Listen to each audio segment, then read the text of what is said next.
Fala galera, aqui é o professor Felipe Guerra e sejam muito bem-vindos ao nosso primeiro encontro de 2020. Esse nosso tradicional encontro de todas as semanas às 20 horas no YouTube. Então, eu gostaria de iniciar o nosso encontro de hoje desejando um feliz 2020 a todos vocês, agradecendo a todos vocês que acompanham o nosso trabalho, que acompanham aqui cada conteúdo que é postado. Quero dizer que é uma satisfação muito grande poder compartilhar parte das minhas experiências, do meu dia a dia com cada um de vocês e dessa forma contribuir para que os desafios da nossa área contábil, da nossa área fiscal, sejam superados de maneira mais tranquilas. Então, pessoal, mais uma vez, muito obrigado. E eu já queria dizer a cada um de vocês que em 2020 os nossos compromissos, eles continuam e, na verdade, se fortalecem, tá?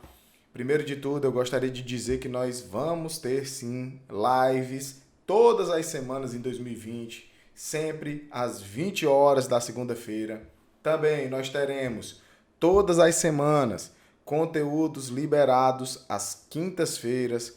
Alguns deles serão aulas, outros serão podcasts, em alguns momentos também uns quadros novos de conteúdos técnicos da área contábil e fiscal para você que nos acompanha. E com certeza você que aí está sempre aqui ligado nos nossos conteúdos, já deve saber que nós estamos com um novo projeto, que é o Projeto 300, aonde em 2020 eu vou responder 300 dúvidas técnicas enviadas por vocês sobre 6 importantes assuntos na área contábil e fiscal. Nós vamos falar sobre Simples Nacional, nós vamos falar sobre SPED, nós vamos falar sobre reforma tributária, imposto de renda e contribuição social, ICMS, PIS e COFINS. Então você que não quer perder esses conteúdos, você que quer sempre se manter atualizado e que gosta da nossa forma aqui de compartilhar esses conteúdos de maneira leve, de maneira fácil, não pode deixar de fazer sua inscrição no canal do YouTube, não pode deixar de me seguir lá no Instagram, que são as duas principais ferramentas que nós estamos utilizando para compartilhar esses conteúdos. Beleza, pessoal? Então, sem mais delongas, vamos lá para o tema da nossa live de hoje, novidades contábeis e tributárias de 2020. 2020 promete ser um ano repleto de fortes emoções para nós, profissionais da área contábil e fiscal. São muitas as novidades, são muitas aí os desafios que nós teremos que enfrentar ao longo desse 2020. Porém, eu quero reforçar com vocês que vocês podem contar comigo, que nós estaremos aqui lado a lado, compartilhando conteúdos para que seu dia a dia se torne mais fácil. Pois bem, eu separei aqui algumas informações que eu julguei pertinente no âmbito tributário, principalmente com o uso das informações da contabilidade, que serão importantes para o nosso ano de 2020, para que a gente possa discutir nessa live primeira do ano, nesse momento tão especial, tá? E aí eu gostaria de começar com o Simples Nacional. Pessoal, vocês devem ter visto a Resolução 150, que foi publicada no dia 3 de dezembro de 2019, e essa resolução ela foi bem polêmica, porque ela trouxe ali algumas atividades que passariam a ser impedidas de optar pelo Simples Nacional, e dias depois acabou que a Resolução 151 revogou o artigo que tratava dessas atividades impeditivas. Eu vou aqui abrir a Resolução 150 para que a gente possa ver ela, tá?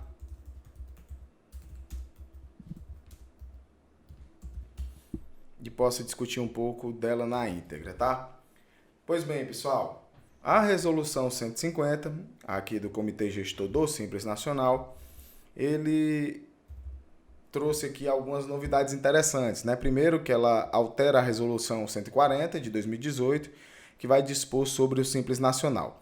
Essa resolução do Comitê Gestor, ela sofreu alterações exatamente pela Resolução 151, como eu acabei de mencionar para vocês agora há pouco, tá?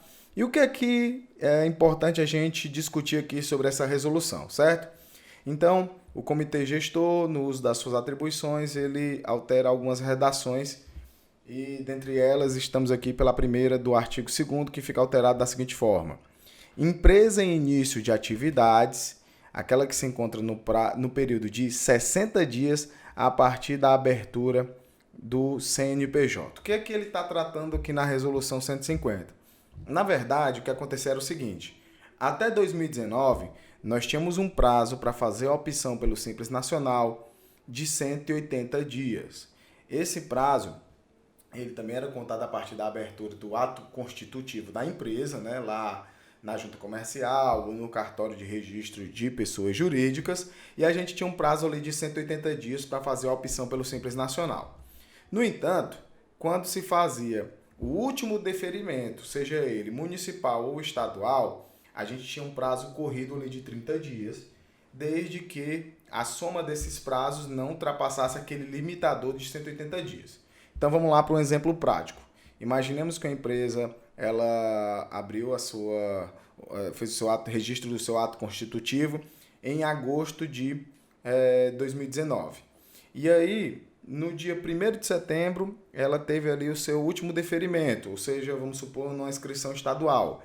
A partir daquele momento, ele tinha 30 dias para fazer um pedido no Simples Nacional, a opção pelo Simples Nacional. Não poderia esse prazo ser superior a 180 dias. A partir de agora, não. A contar da data da abertura do CNPJ, o prazo limite é de 60 dias e não mais 180 como era antes.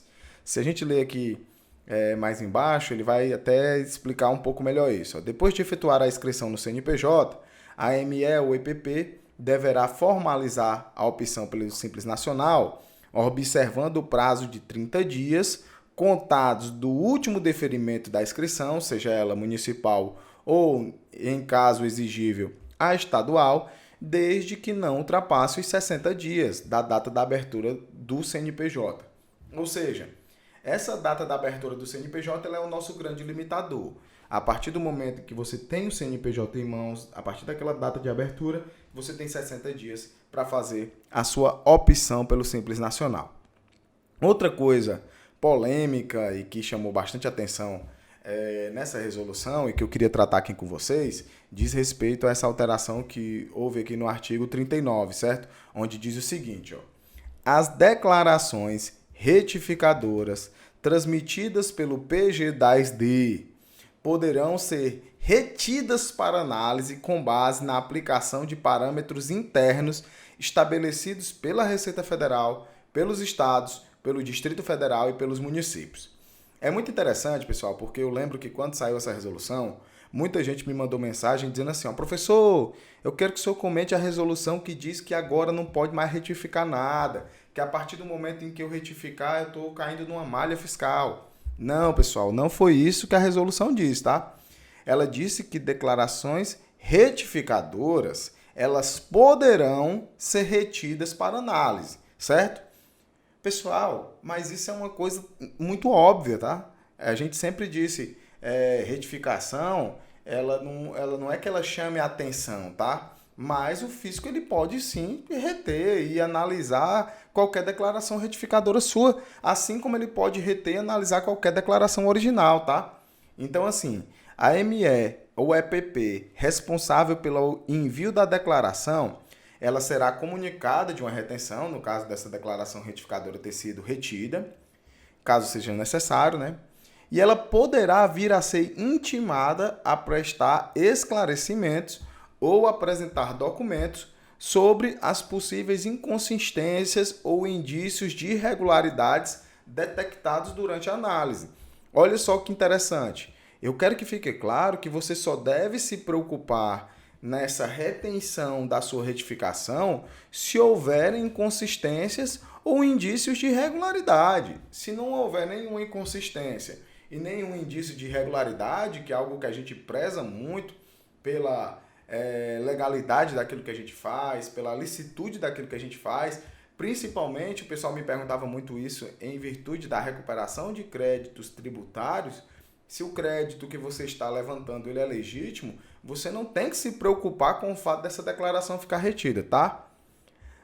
A declaração retida poderá ser liberada quando? De plano ou após análise das justificativas prestadas à administração tributária, verificar que cessarem os motivos que determinaram a sua retenção, ou seja, A retenção daquela retificação ela vai ser liberada quando as justificativas tiverem sido prestadas ou quando a própria administração tributária ela entender que os motivos que levaram ela a reter foram cessados, né? Ou seja, as dúvidas delas foram esclarecidas e ela poderá ser rejeitada quando a administração tributária, independente de intimação, já tiver elementos suficientes para confirmar as inconsistências ou indícios de irregularidade. Ou seja, se de fato aquela escrituração retificadora que você mandou, ela apresenta irregularidades ou inconsistências, o fisco pode rejeitá-la. Também, quando não atendeu o prazo de intimação para prestar os esclarecimentos, tá? Ou quando a empresa foi intimada, mas os esclarecimentos prestados não comprovam a correção das informações. Então, essa retificação ela poderá ser rejeitada, tá?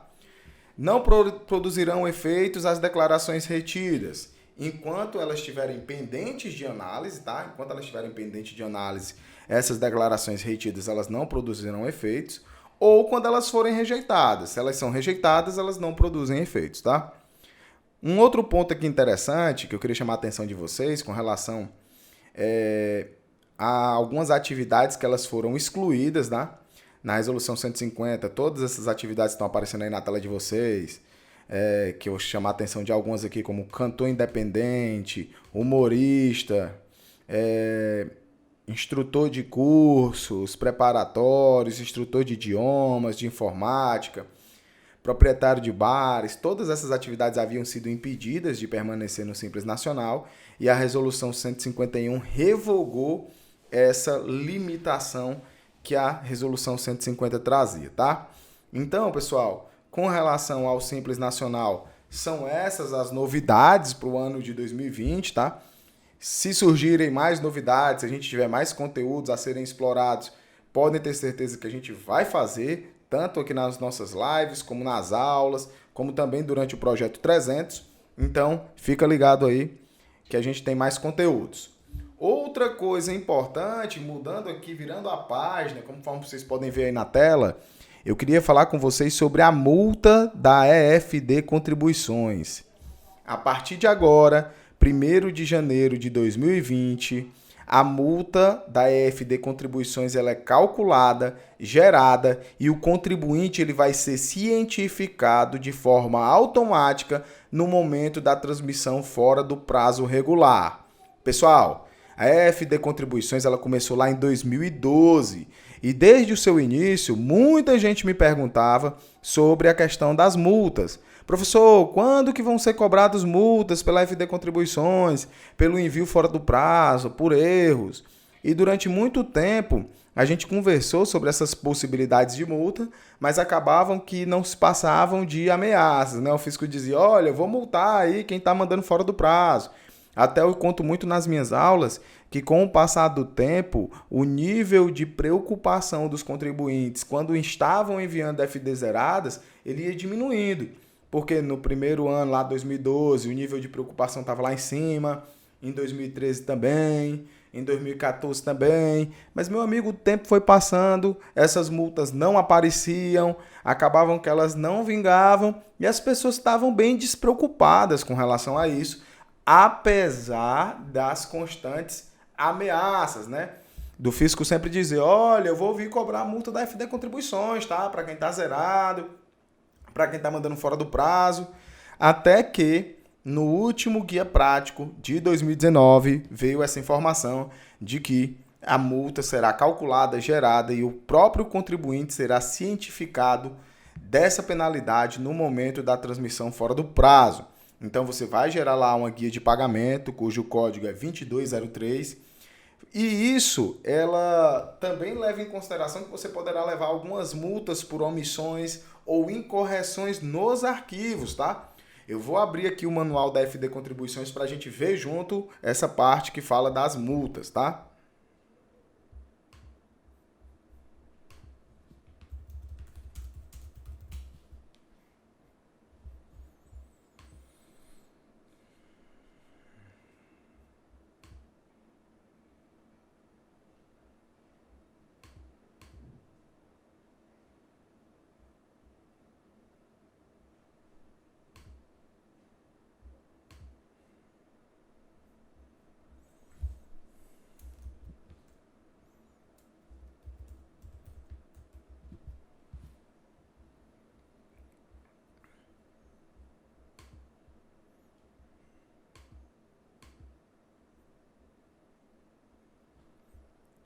Bom, pessoal, conforme vocês podem ver aí na tela, eu estou aqui com o guia prático da FD Contribuições aberta, tá? E olha só o que ele diz. Multas pelo atraso na entrega da escrituração. A Lei 13.670 de 2018, ela deu uma nova redação à Lei 8.218 de 1991, que ela tratava sobre a utilização de sistema de processamento eletrônico de dados, tá? Essa já é uma lei bem antiga que falava exatamente sobre essa necessidade da manutenção de arquivos digitais pelas empresas que escrituravam livros utilizando sistema eletrônico de processamento de dados. Essa nova redação trouxe as seguintes penalidades, tá? Multa de 0,5%, ou seja, 0,5% do valor da receita bruta da pessoa jurídica no período a que se refere a escrituração, aos que não atenderem aos requisitos para apresentação dos registros e respectivos arquivos. Então aqui a gente pode entender que pode chegar a 0,5% da receita bruta, no caso de quem não mandar o arquivo dentro dos parâmetros que foram pré-estabelecidos. Pode ter uma multa de 5% sobre o valor da operação correspondente, sempre limitado a 1% do valor da receita bruta da pessoa jurídica no período. Para quem omitir ou prestar incorretamente as informações referentes aos registros e respectivos arquivos. Então imagine aí que você esqueceu de escriturar uma nota de 50 mil reais. Você pode pagar 5% do valor dessa omissão ou escriturou errado, né? Então você pode pagar 5% do valor dessa escrituração errado, desde que essa multa ela não ultrapasse 1% da receita bruta. E uma multa de 0,02% por dia de atraso, calculado sobre a receita bruta, sempre também limitado a 1% da receita bruta, para quem não cumpriu o prazo estabelecido para a apresentação dos registros e respectivos arquivos. Ou seja, a cada dia de atraso pelo seu envio da FD Contribuições vai ser calculado 0,02%, ou seja, 2 centésimos, sempre limitado a 1% da receita bruta do contribuinte no período a que se refere àquela escrituração, tá? Ou seja, a receita bruta do mês da escrituração. Beleza, pessoal? Então, muito cuidado agora com essas penalidades, elas se tornando uma realidade para que você não venha a ser penalizado também, tá?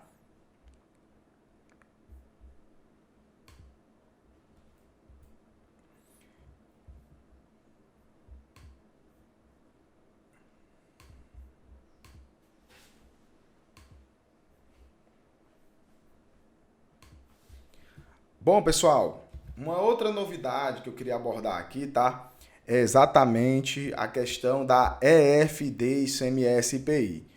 Desde o ano passado, que eu venho falando que a EFD ICMS-IPI ela tem sido muito utilizada pelo governo federal dentro de um projeto chamado de simplificação. Simplifica.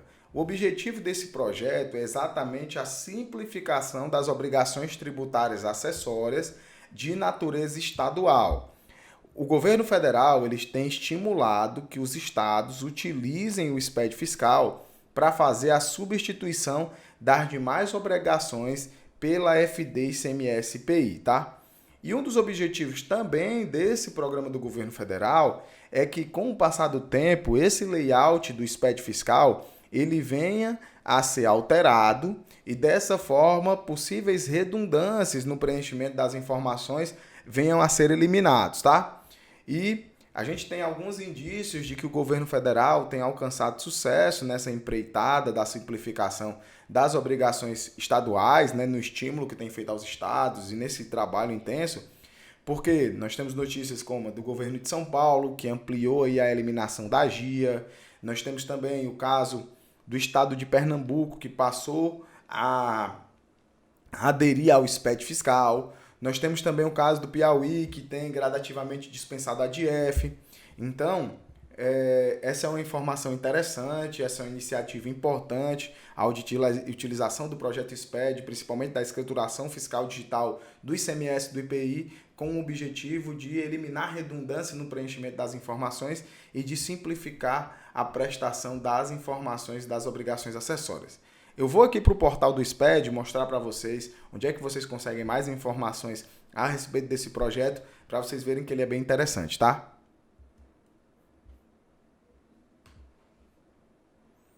Ó, aqui dentro do portal do SPED, nós temos dentro dos módulos, tá?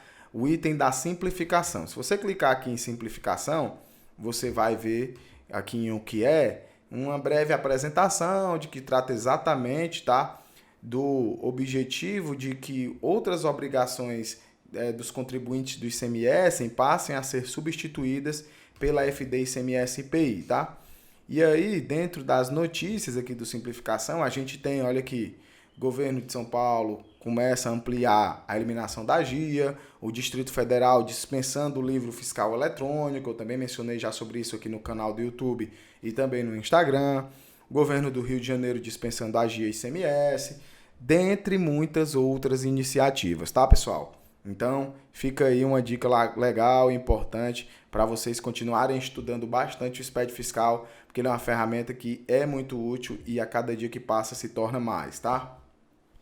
Bom, pessoal, sobre reforma tributária. Eu tenho algumas coisas para conversar com vocês aqui sobre reforma tributária, que também é bem interessante, tá? Vamos lá. É interessante que vocês saibam que faz parte de pauta prioritária do governo federal, depois aí da aprovação da reforma previdenciária, a reforma tributária.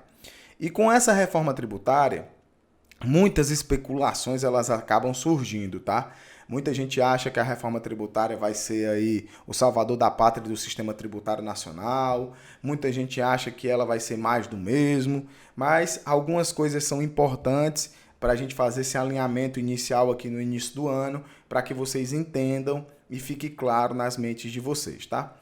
Primeira coisa, o principal objetivo da atual proposta, das atuais propostas de reforma tributária é a simplificação do ambiente tributário nacional. E é importante deixar isso claro, tá? Por mais óbvio que isso possa parecer, que nós não estamos falando aqui que o objetivo é a diminuição da carga tributária, nós não estamos falando que o objetivo é a mudança do nosso modelo tributário, nós estamos deixando claro que o principal objetivo da reforma tributária é a simplificação do cenário tributário atual. Ou seja, entende-se que existem muitos tributos, entende-se que existem muitas regras e muitas exceções, entende-se que existe aí muitas guerras fiscais dos estados, cada um brigando ali em favor dos seus benefícios, em favor do seu estado, da sua arrecadação, e isso traz um ambiente que é ruim, que aumenta o custo Brasil, que nós temos aí uma carga tributária que hoje atinge 35% do produto interno bruto do nosso país. Então, nós temos aí uma necessidade muito latente de uma reforma que simplifique esse nosso ambiente tributário, tá? Então, esse é o principal objetivo da reforma tributária. Porém, o que você precisa entender, e é preciso que fique muito claro para você que está me acompanhando, é que nenhuma das 3 propostas de reforma tributária que nós temos hoje, que inclusive está aí aparecendo na tela para vocês, a PEC 45 de 2019, a PEC 110 de 2019 e as próprias ideias de reforma tributária do governo federal, nenhuma delas altera o que nós chamamos de modelo tributário, tá? Aonde se onera bastante o consumo e menos a renda. Então, nos países de primeiro mundo, a tributação ela é muito concentrada na renda e menos no consumo. Nos países em desenvolvimento, é natural e é comum que boa parte da tributação se concentre no consumo. E aí nós temos os tributos indiretos como sendo o carro-chefe, né? PIS, COFINS, ICMS, IPI, ISS. E esse modelo onde nós temos o carro-chefe continuando sendo os tributos indiretos, continuando o modelo onde se onera mais o consumo do que a renda, continua sendo previsto em todas essas propostas, tá? Então, nesse modelo atual, provavelmente ele prevaleça.